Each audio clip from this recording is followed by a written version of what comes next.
Hello, my name is Duana Boswell O'Shell, and I am owner and CEO of the Boswell Law Firm. Did you know that there are more slaves today than at any other point in history? That's right, despite being illegal in every country, human trafficking is still thriving in the shadows. And now, with the rise of technology and the internet, traffickers have new tools at their disposal to exploit and manipulate their victims. Today, we'll be taking a closer look at how human trafficking has migrated to the digital world and how we can work together to combat this heinous crime. So, what exactly is trafficking?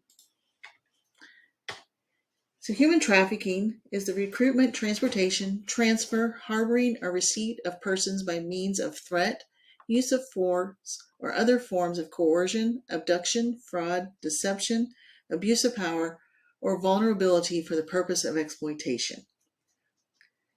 Now, if we have a child that's under the age of 18, if somebody has a child engaged in commercial sex act, regardless of using force, fraud, or coercion, that is also considered human trafficking under U.S. law.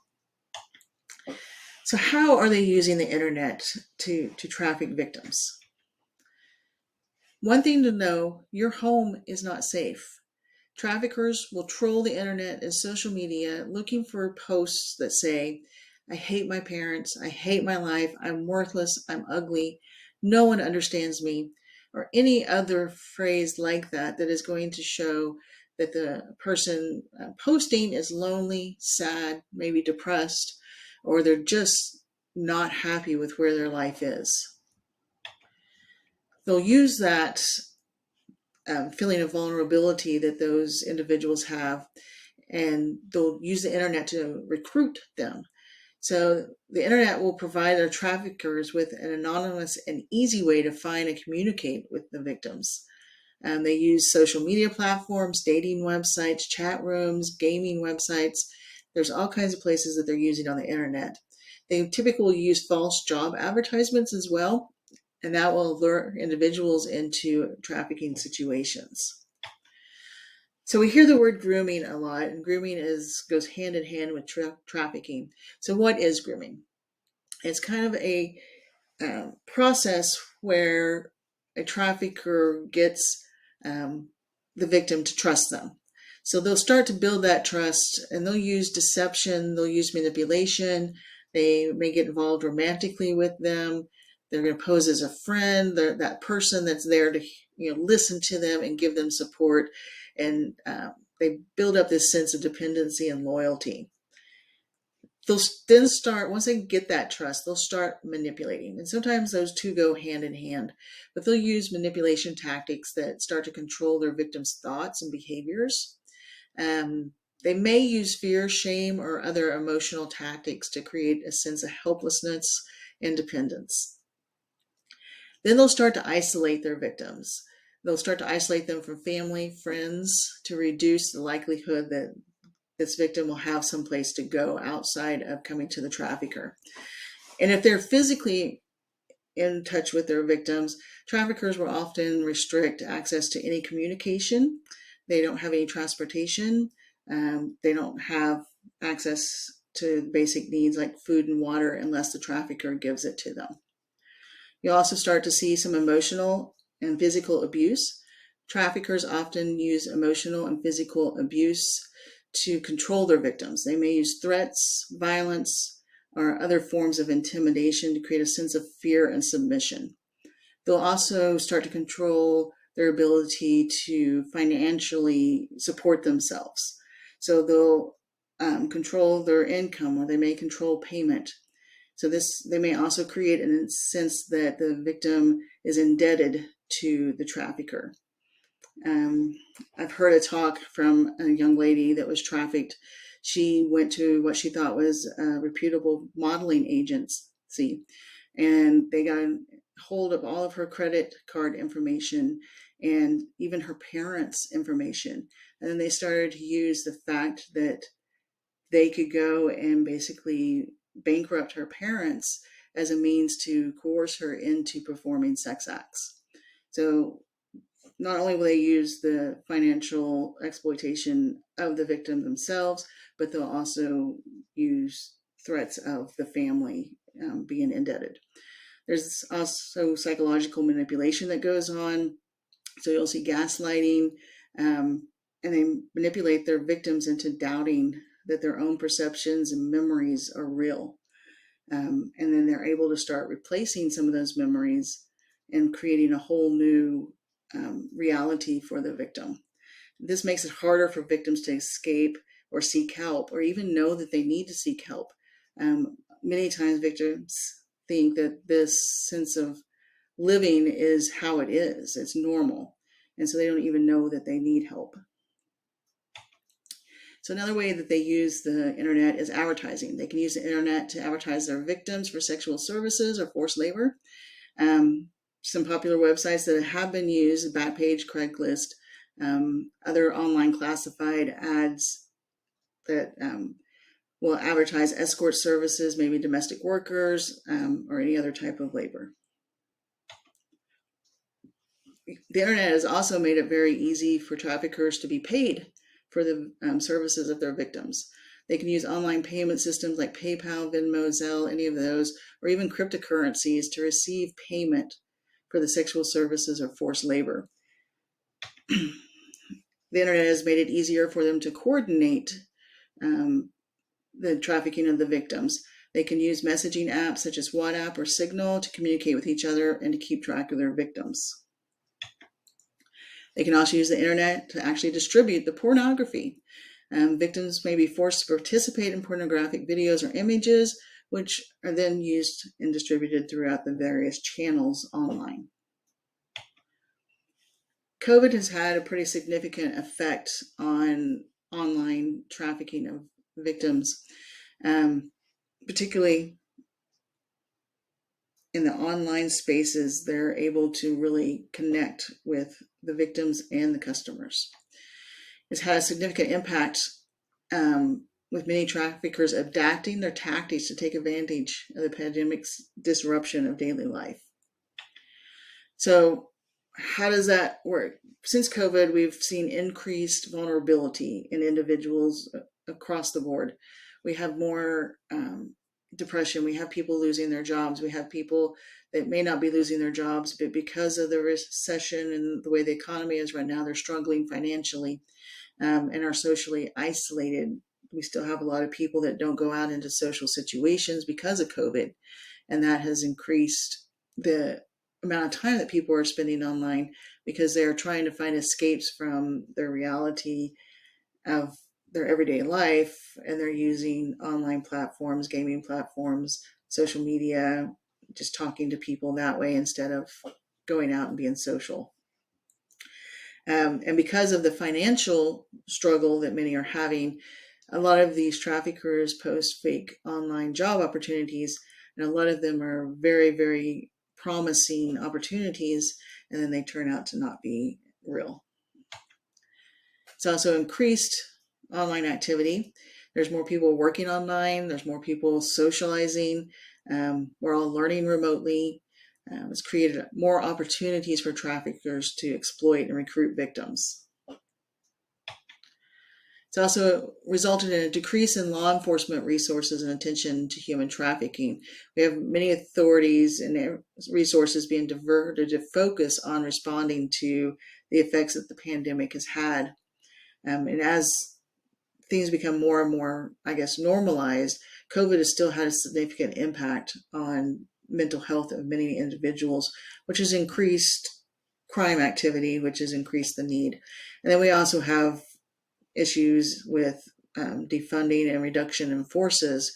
And all of this is creating just a very good atmosphere for traffickers to be able to increase their reach. It's also disrupted the organizations that are anti-trafficking with their efforts. They're not getting as much in funding. The money's just not there for people to give.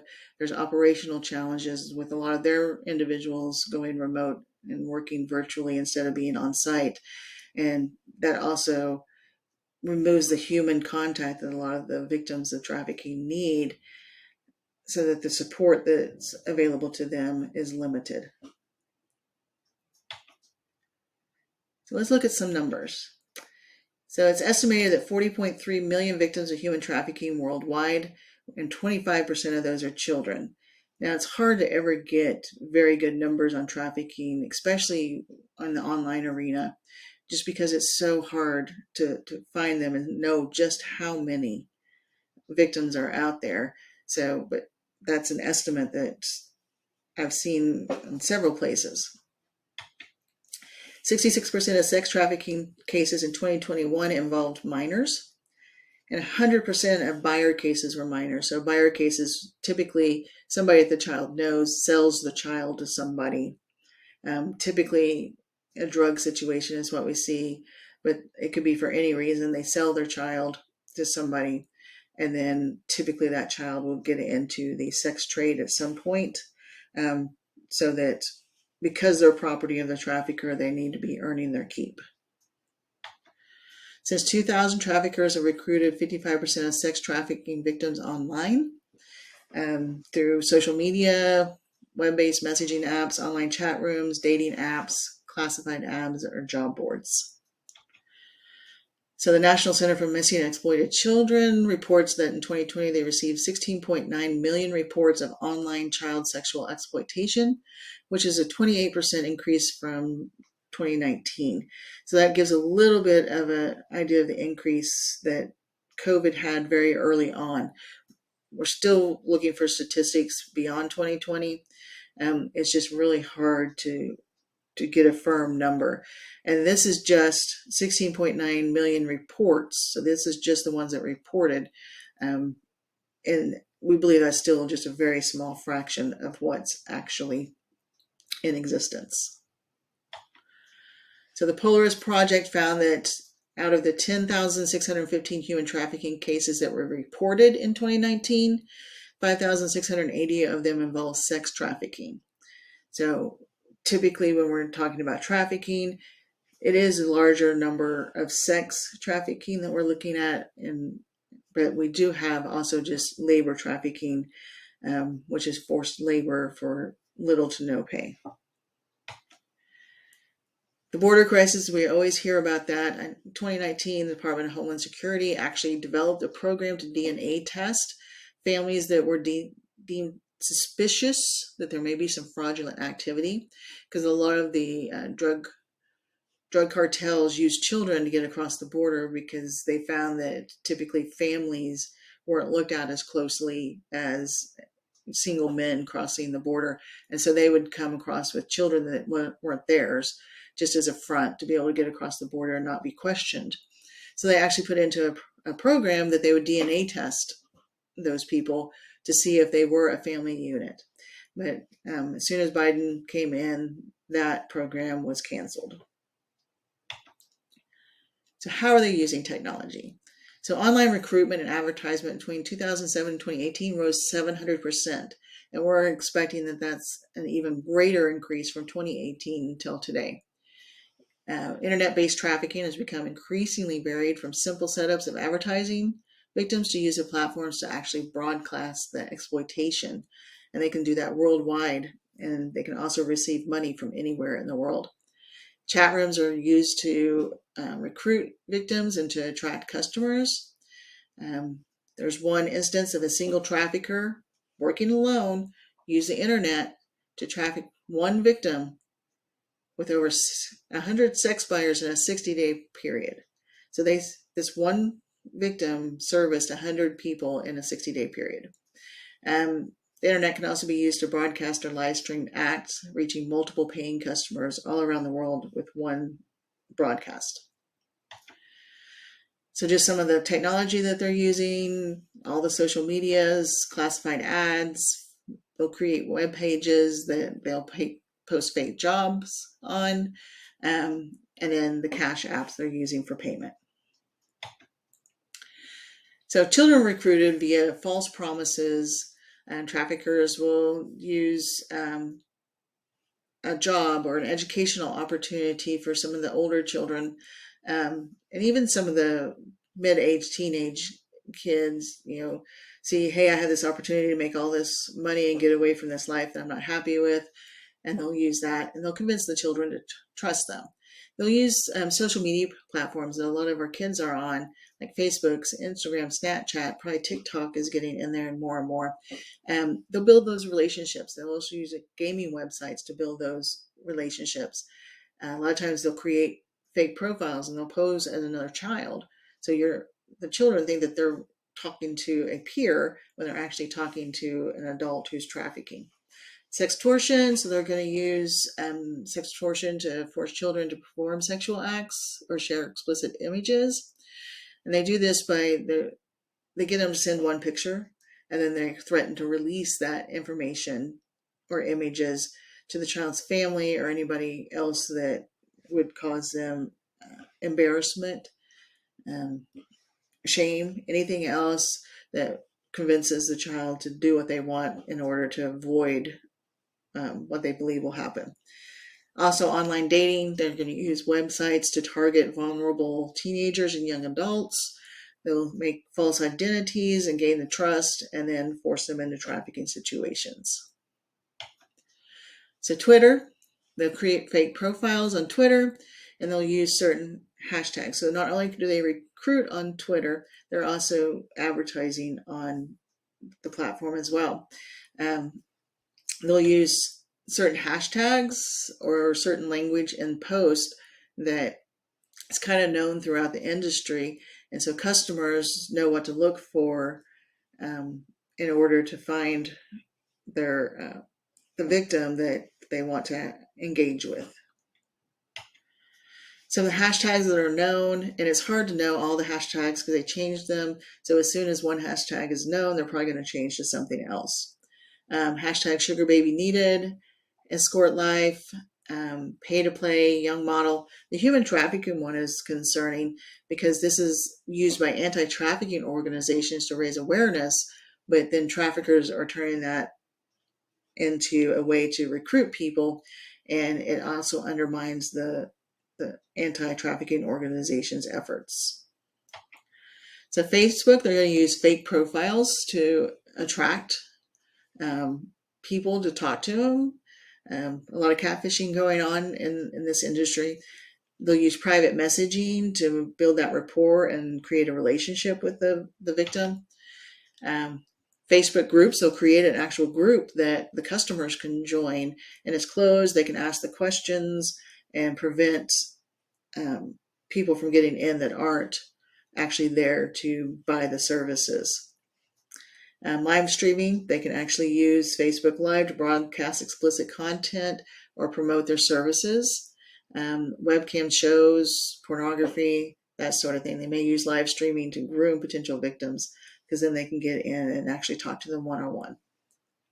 They can also showcase their victims through live streaming. And then we have the marketplace, which is an ad feature that's been used by traffickers to sell or trade victims and to advertise to potential customers. They typically will use coded language or variations of known trafficking hashtags to avoid detection by law officials. So Zoom is a very popular platform that can be used. Virtual sex trafficking, it facilitates the exchange of sexual services or remotely direct the abuse of the victims. They can use virtual backgrounds that will hide where they are or other tools that Zoom provides so they can create an illusion of control of the victim's environment. You can have cyber sex trafficking. Zoom has been used to facilitate cyber sex, where traffickers use video calls to broadcast live stream sexual abuse of victims to paying customers. And Zoom can have a room that has many customers, so that has increased the value of using Zoom to traffickers because they can get paid by 40 or 50 customers for one act as opposed to a one-to-one. You can also use online negotiations. So Zoom is used by traffickers to conduct negotiation transactions related to the sale, often again using coded language. They can also be used by traffickers to remotely direct and monitor the abuse of trafficking victims.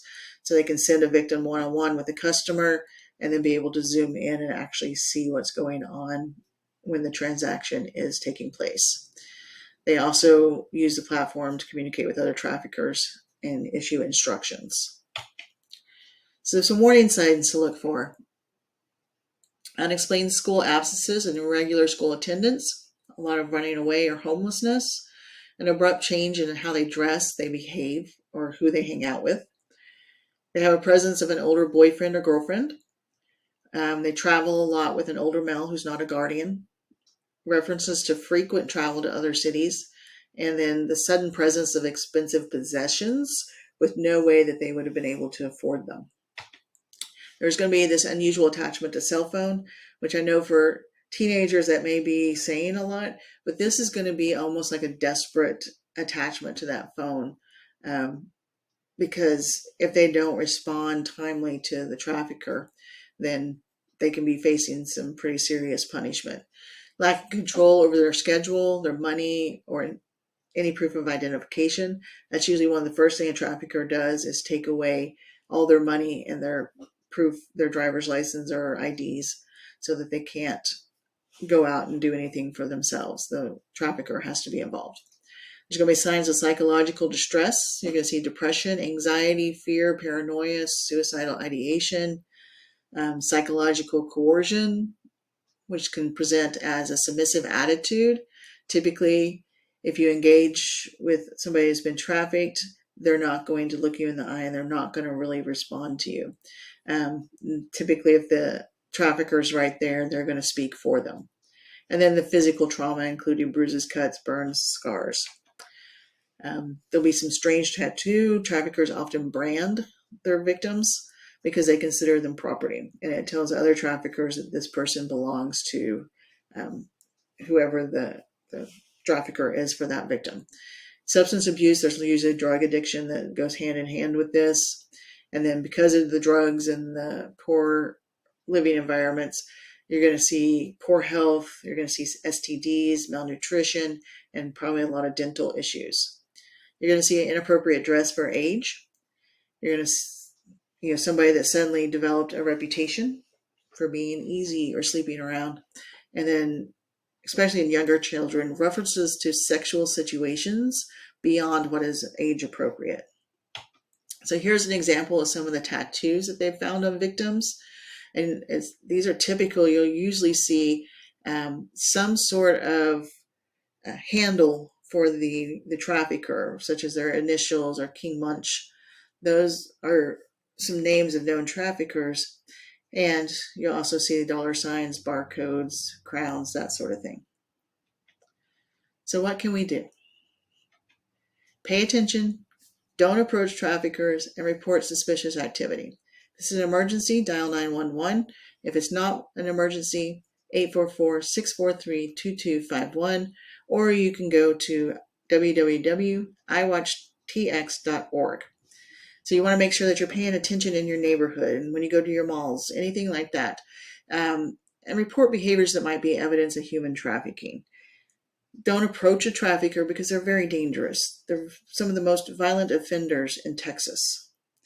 So don't approach them yourself. Contact law enforcement and allow them to respond.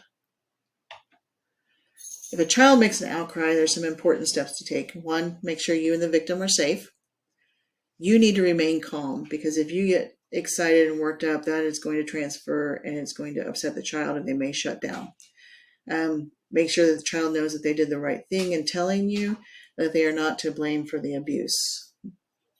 Don't make promises about what's going to happen to them or to the trafficker. You don't know. And the worst thing you can do for a victim of trafficking is to make this promise and it doesn't come true. And then they're back in a bad situation and they will never seek help again. Let the child tell their story, but don't question them. Don't try to prompt them. Don't try to just be there and listen and give support without trying to probe into the situation. Never ever confront that suspected trafficker. And for some professions, you're required to report to law enforcement and child protective services within 48 hours. So know your requirements and make sure that you follow those reporting requirements. The international symbol for help is holding your hand up, folding your thumb in, and then folding your fingers over. A lot of victims will flash this covertly. So if you ever see that symbol, that means that person is asking for help. This would be a situation to probably call 911 if you see that happen. So how do we combat trafficking? First step, make sure that we're educated, make sure that we know that it's out there, and tell others. So that of the signs of trafficking, especially, including the lack of personal identification, restricted freedom of movement, and signs of physical or emotional abuse. Also, support organizations that work to combat human trafficking. There's many out there, and they're all good. Find one that you identify with and just see how you can support them. We also can talk to our legislators and ask for stronger laws and policies that address human trafficking and ensure that victims receive support and resources that they need. Here's an online safety checklist for parents to use. Make sure your passwords and logins are secure, private, and you want to make sure you're using a different one for each account. Make sure there's no screens in the bedrooms at night. Make sure that charging goes in a central location and maybe in a place where the children can't sneak out and get them. Create a technology contract with your children that sets out your ground rules and your expectations. It can include how often they're going to give you your phone, making sure that you always have their password. They can't turn off their location devices so you know where they are all the time. Tell your kids they can always come to you, and just really encourage them that if anybody makes them uncomfortable online or feel weird online, they can come to you. Stress the importance of never, ever, ever sending any photos to somebody that they don't know, or sending photos of them without clothing on, or doing something that's a little more sexual to anybody, even those that they know, because that they never know who they're actually sending them to, and it could be that a friend of theirs has a relative that's a trafficker. And use web blockers to prevent access to porn. Some resources. The Bark app is a good app that you can have. It's about $14 a month. The link at the top there is how you can get there. And it's an app that goes on your child's phone, and it'll send you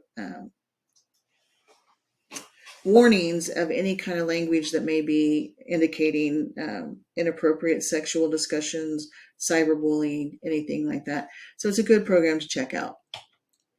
And here's kind of what a warning would be.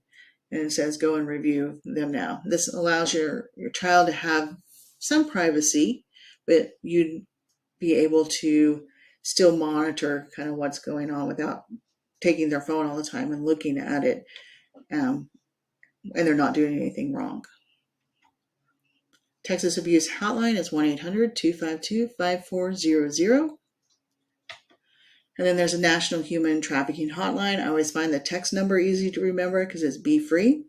And the phone number is 888-373-7888. And of course, you can always reach out to me and my firm at 832-919-6595. Or you can check out our website, and I have a chat feature on there, and you can get a hold of me that way. Thank you for listening today, and I hope this opens your eyes to some issues that you might want to pay attention to in order to keep the children and your loved ones safe in their online endeavors.